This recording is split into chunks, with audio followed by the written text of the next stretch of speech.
श्रीकृष्णाय परब्रह्मणे नमः। श्रीमद्भगवद्गीता ध्यानश्लोकाः।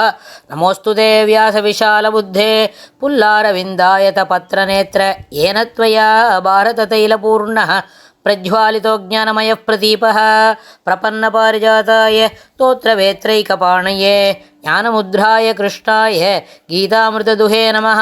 सर्वोपनिषदो गावो दोक्ता गोपालनन्दनः पार्थो वत्सत्सुधीर्भोक्ता दुग्धं गीतामृतं महत् वसुदेवसुतं देवं कंसचाणूरमर्दनं देवकी परमानन्दं கிருஷ்ணம் வந்தே ஜகத்குரும்.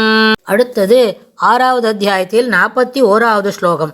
பிராப்ய புண்ணியகிருதாம் லோகான் உஷித்வா சாஸ்வதி சமாஹ சுஷீனாம் ஸ்ரீமதாம் கேஹே யோகப்ரஷ்டோ அபிஜாயதே.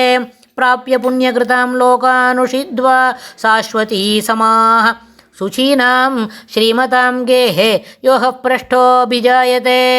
இந்த ஸ்லோகத்தில் பெருமாள் என்ன சொல்கிறார்? யோகப்ரஷ்டா, யோகத்திலிருந்து நழிவவன், யோகத்தை தொடர்ந்து செய்ய முடியாமல் இந்த பிறவியில் அவனுடைய வாழ்நாள் முடிந்து விட்டது. அதுபோல இருப்பவன் புண்ணியகிருதாம், புண்ணியம் செய்தவர்களுக்கு உரிய லோகங்களை அடைந்து பிராப்பிய சாஸ்வதி சமாக, நெடிய பல காலங்கள் பல ஆண்டுகள் உஷித்வா வசித்து மீண்டும் சுச்சீனாம் ஸ்ரீமதாம் கேஹே, சுச்சீனாம் பரிசுத்தர்களும் ஸ்ரீமதாம் செல்வந்தர்களும் ஆகியவர்களின் வீட்டில் கேஹே அபிஜாயத்தே மறுபடியும் பிறக்கிறான்.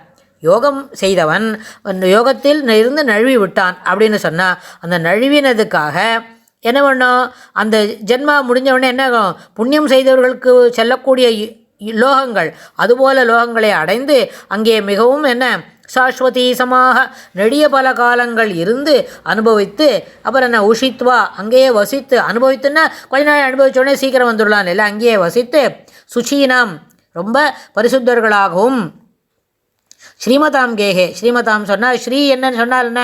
செல்வம், ஸ்ரீ என்ன சொன்னால் மகாலட்சுமி, அவள் என்னது? செல்வம் பொருந்தியது, மேன்மை பொருந்தியது, என்ன தெய்வத்தன்மை பொருந்திய, அதுபோல செல்வந்தர்கள் இருக்கக்கூடியவர்களுக்கு அவர்களின் வீட்டில் கேஹே அபிஜாயத்தை மீண்டும் பிறக்கிறான். அதனால் யோகம் செய்தவனுக்கு ஒருபொழுதும் என்ன இல்லை?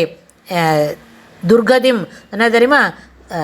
தீமையான வழிகள் கிடைப்பதே இல்லை, எப்பொழுதும் நன்மைக்கு தொடர்புடையதாகவே இருக்கும். அதனால் இதற்காக என்ன பண்ண வேண்டாம்? வருத்தப்பட வேண்டாம். ஆனால் யோகம் என்பது ஒரே பிறவியிலேயே அடையக்கூடியது அன்று. இது ஷார்ட் டேர்ம் கோர்ஸ் இல்லை.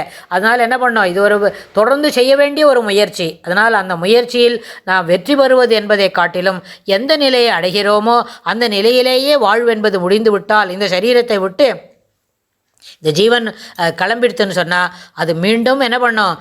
புண்ணியங்கள் செய்த ஒரு சிறப்பான உலகங்களுக்கு சென்று அங்கேயே வசித்து மீண்டும் திரும்பி மறுபடியும் பிறப்பதற்கு வரும்பொழுது யோகப்பிரஷ்டோபிஜாயத்தேன்னு சொன்னால் சுச்சீனாம் ஸ்ரீமதாம் கேஹே, சுச்சீனாம் நல்லவர்களும் சிறப்பானவர்களும் பரிசுத்தமானவர்களும் இருக்கக்கூடிய ஒரு குடும்பத்தில் பிறந்து ஸ்ரீமதாம் கேஹே நல்ல வசதிகளை அனுபவிப்பான், மீண்டும் யோகத்தை தொடர்ந்து செய்வான் அப்படின்னு பெருமாள் இந்த ஸ்லோகத்தில் சொல்லி கொடுக்குறார். அடுத்த ஸ்லோகத்தில் இன்னும் என்ன சொல்கிறார் அப்படின்றத நம்ம பார்க்கலாம். ஸ்ரீகிருஷ்ணாய துப்யம் நமஹ.